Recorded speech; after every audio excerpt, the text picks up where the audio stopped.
Sporting Journal Radio, presented by Onyx. I fish and always will. We're talking about early ice fishing right now and some tips on how you can check the ice. Joe Henry's going to join us from Lake of the Woods Tourism right now. Joe, how's it going?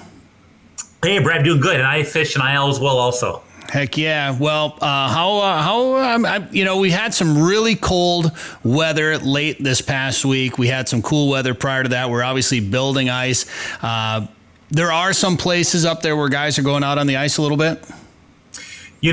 Just starting, and I'm real careful about what I say in that regard because there's always some people that are pretty aggressive getting onto that early ice, and we don't want anybody to get hurt. But right. Things are just starting, and Brett, the way I'll speak to some of the ice guides up at Lake of the Woods. The way a lot of them will test that ice is they have chainsaws, and then on the bar they have different markers to say how many inches thick it is, and they can just go along and stick that chainsaw in there, and when it spits water, they can see where the ice is on that inch marker, and it's a very fast way of doing things. And so they're starting to mark trails on the back bays.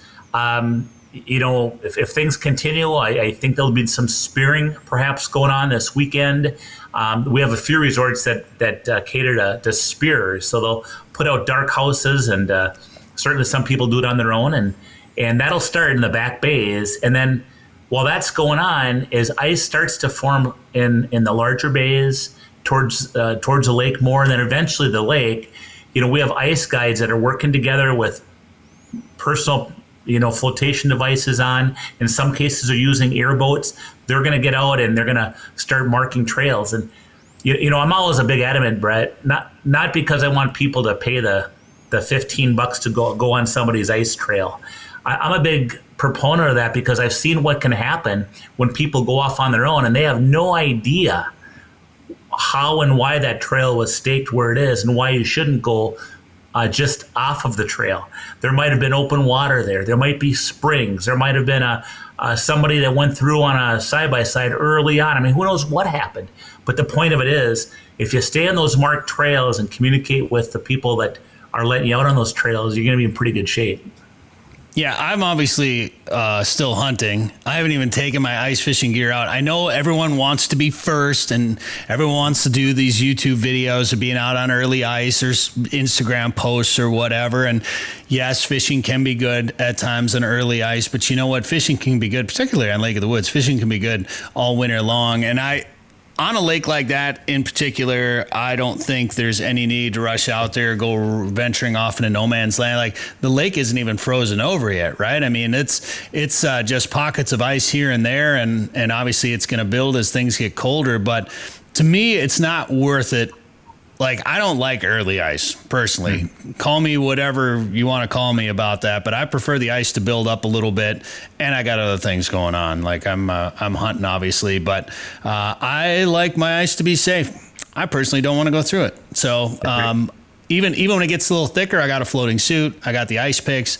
I'm trying to do what I can. But that being said, fishing can be pretty good early.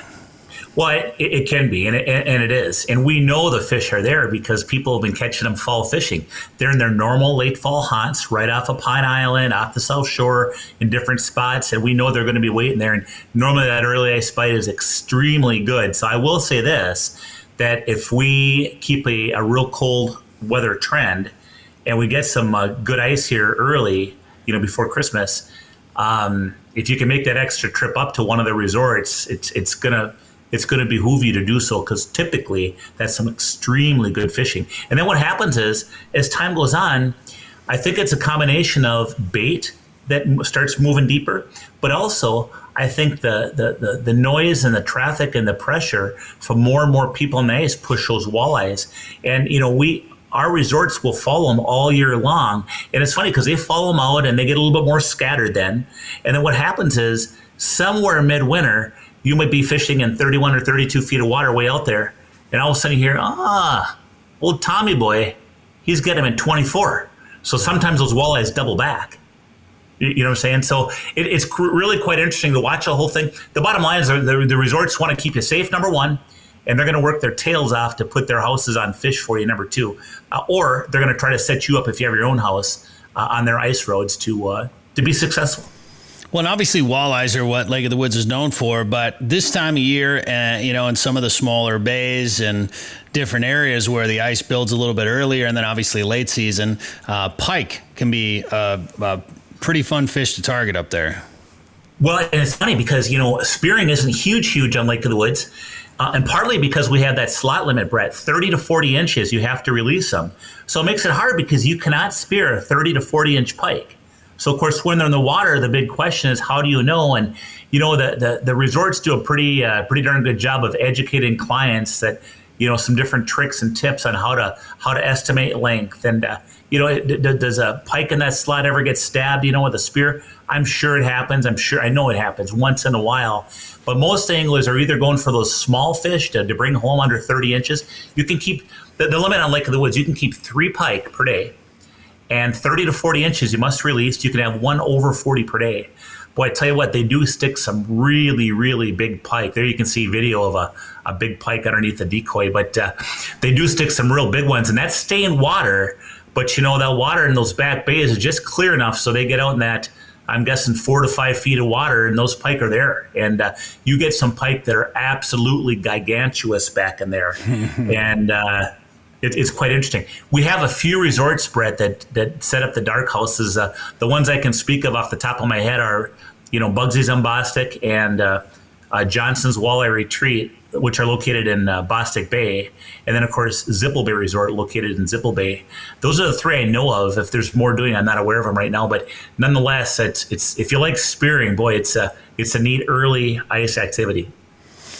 So that spearing, and maybe it's because I'm getting older and I'm a proponent of catch and release. I know some guys just love to go out there and try to spear the biggest pike they can. And yeah, it's kind of neat to get one of those giant ones underneath you to spear it. But I target the small ones if I would spear, because I want to target eaters, because I like eating pike. I don't want real small ones, but that upper, that 26, 29, that's a great eating size for northern pike. And man, if you can target some of those smaller ones, you can get some great ones to eat, and then you don't have to worry about, the slot as much, and you don't have to worry about trying to get one over 40. Like I don't know, I'm on the fence about spearing ones that are over 40. I'm not going to fault anybody for doing it when it's legal, but if I catch a fish over 40, I put it back. I get a good picture, and if I want to do a mount, I get a replica. So it's that's a tough one for spearing, because if I saw like a low 40s come through that big giant head, it'd be real tempting. But I think I'd just try to get a video, I think. Yeah, and I also think that's probably why spearing isn't the most popular activity in the world up at Lake of the Woods, is because of that reason. There are some people that agree with you.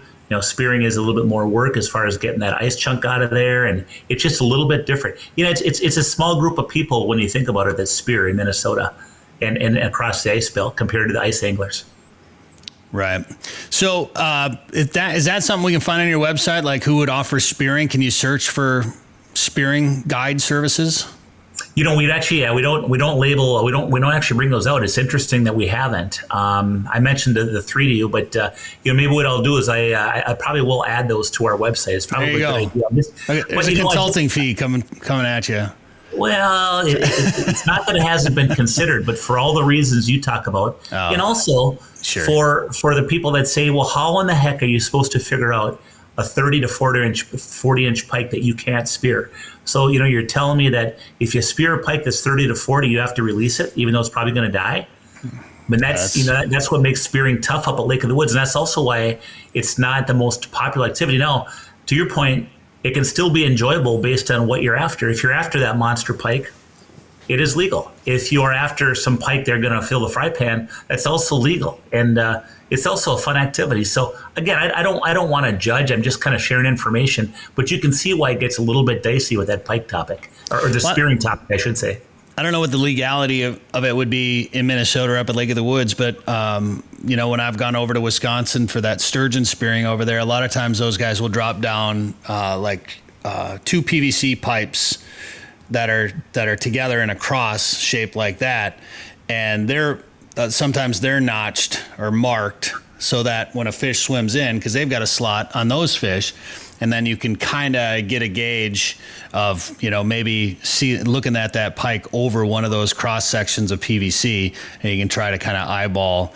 And then they got it on a rope, so they can drop it down on the rope, and then they can pull it up when they're done, so they're not leaving anything in the lake. So I don't know if that is something that's done up there or done anywhere else, but that's something I've seen in the past to try to help you judge that size of that fish. Well, I know some people do it based on the size of their spear hole, and they can kind of tell that way. I know some people do it based on how big the underbite is on a pike, so you can see that underbite, and based on the underbite, it's a telltale sign of the size of that pike. There's some different ways, there's different tips and tricks they use, but even with all those tips and tricks, it's not a perfect science. Well, I've been getting a couple of snaps from my friends up there. They've been busy working on bombers. One kid, Cody, sent me a message today, said they're all done working on bombers, getting them ready for the ice season. So it's all starting to come together up there, Joe. The light ice rigs are going to go first. Heated ice trailers pulling people out. The bombers are ready. I'm communicating with Canada Border Services about going up to the northwest angle. Talked to somebody up in the angle. They went out in front of their shoreline. There's 5 inches, so they're staging fish houses pretty soon, and it's all starting. And again, I just say everybody's jacked up to go. Safety first. I should say too, by the way, Brett, for people that are going to go to that St. Paul Ice Fishing Show coming up next week, Lake of the Woods Tours, we're going to be there. And if you want a chance to win a free ice fishing trip to Rainy River Resort, we're going to be giving away a trip at the show. Coming over, talk Lake of the Woods, talk ice fishing. We're going to have a booth. When you go down the escalator, we're right off the rotunda there and on the main floor. And it's going to be fun. We're kind of getting together again. We haven't been together in a sports show situation for quite a while. Right. Absolutely. Well, good luck at the show. So if people want to learn more about Lake of the Woods, they can come see you at the St. Paul Ice Show, or what should they do, Joe? Hey, check out our website that Brett's consulting us on, and that is lakeofthewoods.mn.com.